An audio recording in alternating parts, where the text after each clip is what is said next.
Selamat pagi, perkenalkan nama saya Desya Maharani Marwao. Di sini saya akan menjelaskan hasil riset organisasi saya untuk tugas komunikasi organisasi.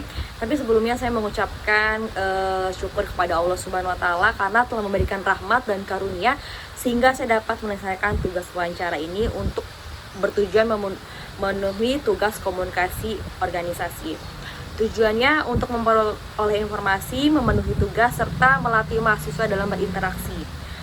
Dalam penelitian ini, metode yang digunakan untuk wawancara salah satunya di organisasi Panti Asuhan Darussalam dari Desa Jurang, Jawa Tengah. Tentang organisasi. Anak-anak yatim piatu adalah amanat Allah Subhanahu wa taala yang diberikan kepada siapa saja yang memiliki manifestasi rasa tanggung jawab keagamaan sebagai pewujudan ketaatan beribadah kepada Allah Subhanahu wa taala dan demi kehidupan manusianya. Suatu tindakan tercela dan sekaligus pendusta agama bila seorang muslim rela menantarkan nasib dan hak-hak anak yatim yang untuk ikut serta dapat menikmati kehidupan yang penuh rahmat dan kasih sayang di dunia ini.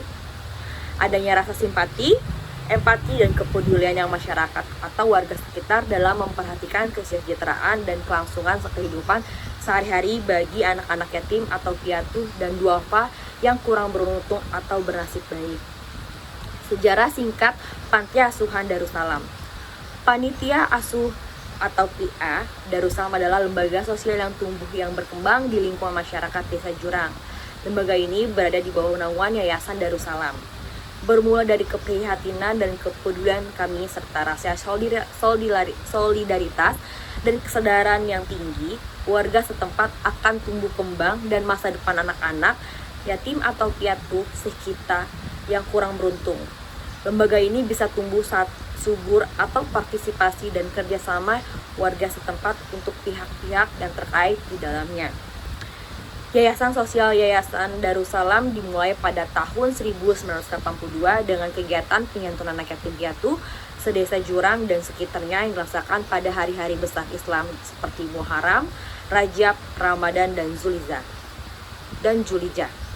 Beriring dengan waktu yang berjalan, kemudian Bapak mempunyai niat untuk membuat gedung yayasan untuk menjadi pusat kegiatan sosial keberagamaan dan melaksanakan beberapa kegiatan menjadi agenda rutin lembaga.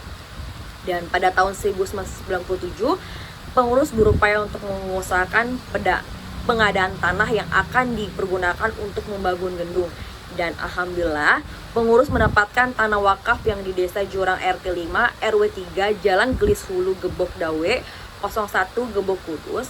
Sebagai bentuk tindakan lanjut pada tahun 1998, pengurus mulai melakukan pembangunan gedung asrama. Waktu pada saat itu kondisi perekonomian mengalami hambatan karena adanya krisis moneter. Alhamdulillah pada tahun 2021 telah berhasil membangun gedung dan belum tentu sempurna seluruhnya, tapi bisa digunakan untuk menampung anak-anak yatim, piatu, dan duafa. Sampai bulan ini, gedung Yayasan Darussalam telah berjalan dalam kurun waktu 18 tahun. Kegiatan utama lembaga ini meningkatkan gerakan moral kemandirian dan yatim piatu melalui pendidikan interaksi sosial serta agama yang tempuh baik melalui jalur pendidikan dan informal. Dan pergerakan organisasi berikut profil Panti Asuhan Darussalam. Nama Panti Asuhannya Darussalam, didirikan 2001, pendirinya pengurus Yayasan Darussalam, status tanah milik yayasan, status gedung milik yayasan. Luas tanah 324 meter persegi. Legalitas hukumnya akte notaris atau perubahan nama notaris Lianti Ahwan Sarjana Hukum nomor 05 tanggal 3 September 2008. Sarjana Keagamaan Kemenkumham Republik Indonesia nomor AHU 1979 AH 0104 tahun 2011 tertanggal 6 April 2011 tentang pengesahan akte pendiri Yayasan Darussalam. Surat tanda daftar ulang nomor 46007 2018 tentang tanda daftar lembaga kesejahteraan sosial anak.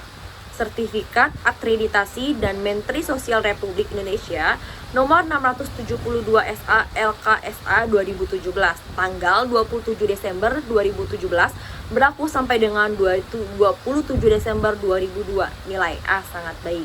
Di sini saya sudah wawancara dengan ketua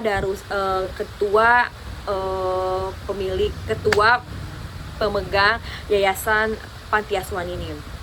Setelah saya wawancara, sampai detik ini anak-anak yatim piatu yang nasibnya kurang beruntung sangat diperhatikan sekali oleh Panti Asuhan Darussalam dari segi makanan, kesehatan, sampai pendidikan.